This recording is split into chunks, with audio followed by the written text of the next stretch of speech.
Hello and welcome to the gallery. My name is Jon and today we'll be painting something a little bit different.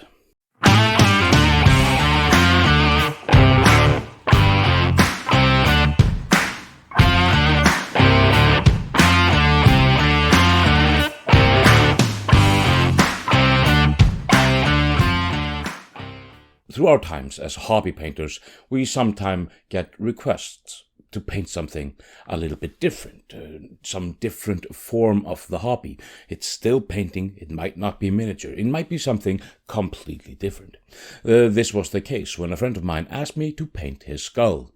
Now, it's not his actual skull, it's a ram skull that he has hanging on his wall, and it's bright pink. Now, that wasn't the issue. He still wants it to be bright pink, but he wants some extra things on it and maybe kick up the contrast a little bit. So, of course, being the awesome friend that I am, I decided to, help him out in this, and I could use it as some sort of practice while I'm at it. So I took the skull off his hands, and I wanted to use it to experiment a little bit with inks and the like. Also utilizing the airbrush quite a bit, getting a little bit more of a feel for it. I've been using it for over a year now, but I still feel somewhat uncomfortable using it for various projects, mainly because I haven't the finesse that I feel like I should have at this point. So getting something big to help and practice with is quite a welcome thing. We start by taking this skull, and it is, like I said, quite pink, but we have to fasten some teeth because they are almost falling out.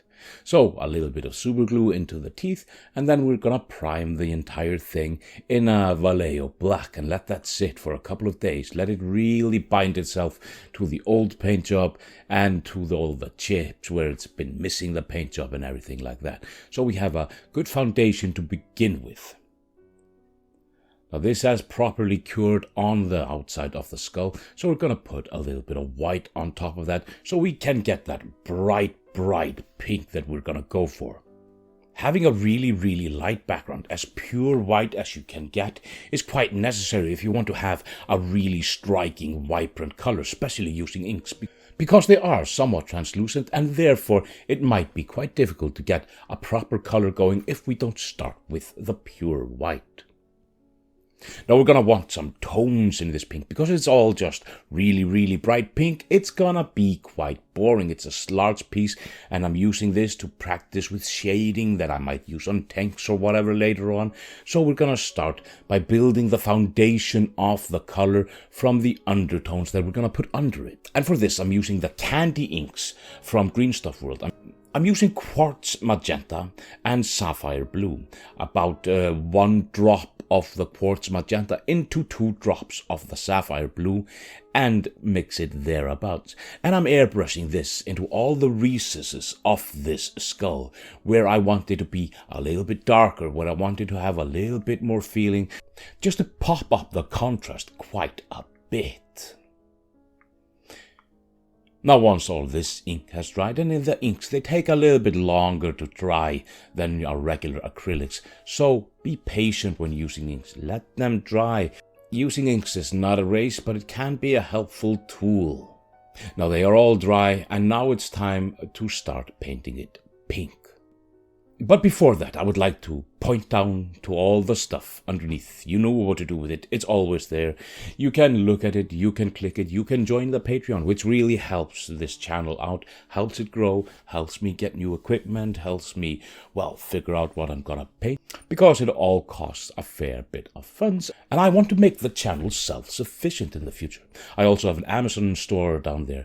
By all means, click on that. There's stuff there that you can purchase at no extra cost to you. I'll get a small kickback, and that helps the channel out as well. Failing that, you can always just click the like, the share, and the subscribe, and all the hoopla that you know well now. But back to the ram skull. We have all the undertones ready. Now we just want to kick up the pink on it. So I'm using a very bright rosé pink, and I'm just gonna use that through the airbrush. It's ink once again, so everything has to be quite dry before we start using it, and it's just thin layers back and forth, letting them dry in between, just back and forth, trying to hit everything so everything looks really, really nice. And you can see that this pink color is a lot more vibrant than the one that was before. The one that was before was like an old aged salmon. However, this is something to tear your eyes out. This would make a noise marine proud. Now he wanted some engravings on the actual skull once it was dried, and he sent me pictures.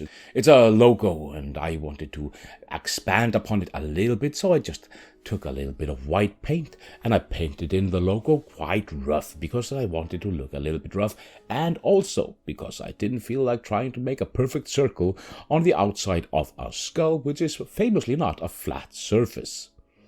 So I just painted on the white lines and then a little bit of fiddles here and there just to add a little bit of more interest to it. After that, I took a black pen, just a very, very thin black pen, and traced all the white lines to give it a little bit of extra oomph. Now to really sell the skull, to have the pink to its pinkest potential, I wanted to really sell the pink. So I put a lot of gloss varnish on top of it, so it's shiny in its pinkdom. Let's just take a quick look at it with a little bit of smoke effects, because they look cool on skulls, and I like smoke effects, if you haven't noticed. And thank you very much for joining me here today. There are links in the description for all kinds of stuff, social media, the Amazon store, and various tidbits. You know this. Like, share, and subscribe, and let the colors flow. But until next time, farewell.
Now to finish off this skull, to have the pinkness really pinking to its pinkest potential. Now to finish off this skull, to have the pinkness really pinking to its pinkest...